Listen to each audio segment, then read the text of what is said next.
people have got to know whether or not their president's a crook. 1972, Washington, D.C. La policía detiene a 5 individuos por un delito con conexiones políticas. Dije que no teníamos nada que ver con aquella locura. No teníamos ni idea de que pudiera llegar a la Casa Blanca.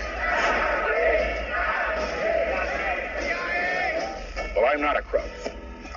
Me convertí en gestor de un encubrimiento. El presidente está expuesto a sus enemigos. What did the president know, and when did he know it? ¿Era él o a nosotros? La razón le amparaba a él o a nosotros. Washington, 18 de junio de 1972. Dos periodistas descubren un caso de espionaje político que desemboca un hecho icónico en la historia de Estados Unidos: la renuncia del presidente Nixon. Noviembre de 1968. Richard Nixon, proveniente de California, fue elegido por un 37,0% presidente de los Estados Unidos. Fue admirado por su extensa carrera y su victoria fue muy acogida por Nixon, que había perdido las elecciones antes de esta campaña presidencial.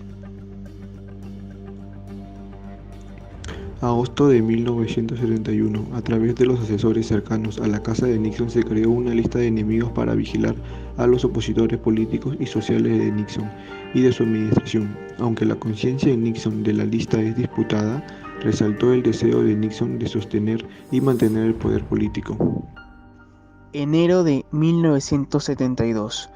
Los plomeros de Nixon, Howard Hunt y Gordon Liddy, fueron asignados al comité para reelegir al presidente. Frustrado por su falta de asignaciones, los plomeros deseaban más trabajo para ayudar a Nixon. Esto potencialmente puso en movimiento las asignaciones que culminaron en la rotura de Watergate.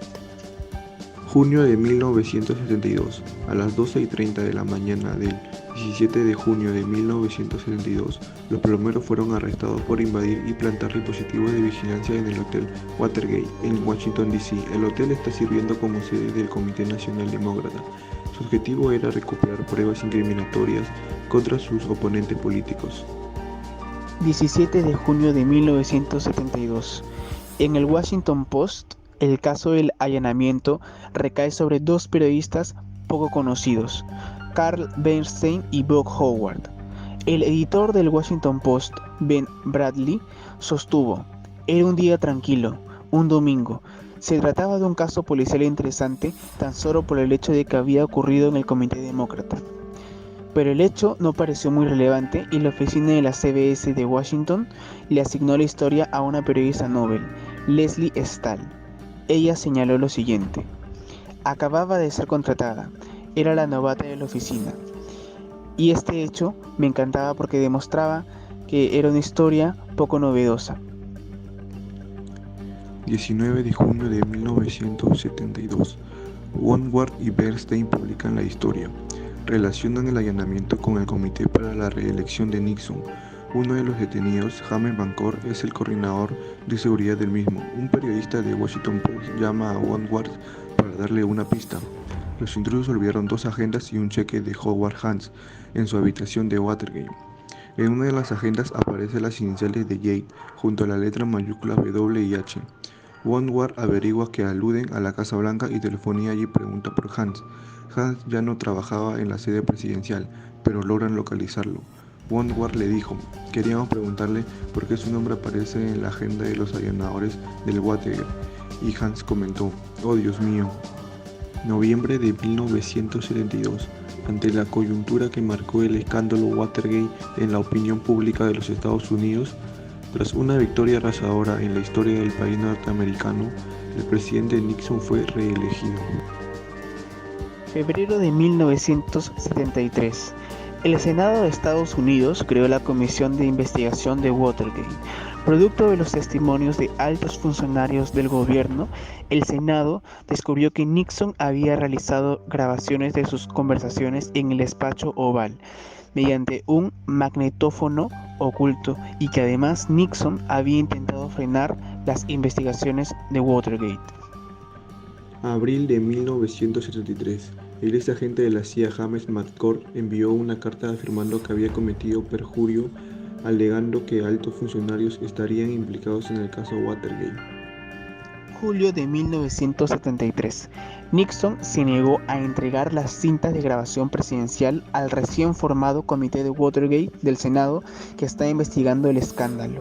El vicepresidente Spiro Agnew renunció pronto. Nixon más tarde dio su famoso discurso "Yo no soy el ladrón", lo que implicaba su inocencia en el escándalo. Octubre de 1973. Poco después de negarse a entregar las grabaciones presidenciales cruciales, Nixon despidió al fiscal especial Archibald Cox y supervisó la renuncia del fiscal general Elliot Richardson y vicerrector William Ruckelshaus. La prensa bautiza este hecho como la masacre del sábado por la noche, resultado de la solicitud de Cox por las cintas presidenciales.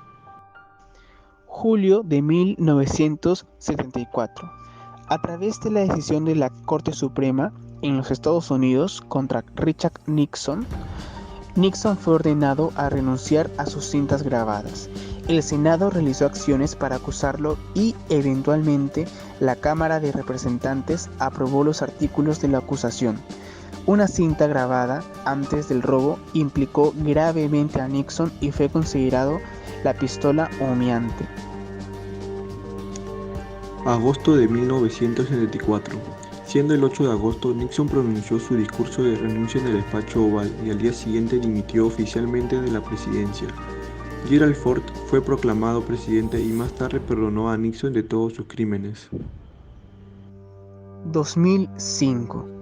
Garganta Profunda dio un reportaje a la revista Vanity Fair y descubrió su identidad. Tenía 91 años y se creyó que era la hora de terminar con tanto secreto. Era Mark Feld, que en los días de Watergate era el número 2 de los FBI y que quería llegar a ser el número 1.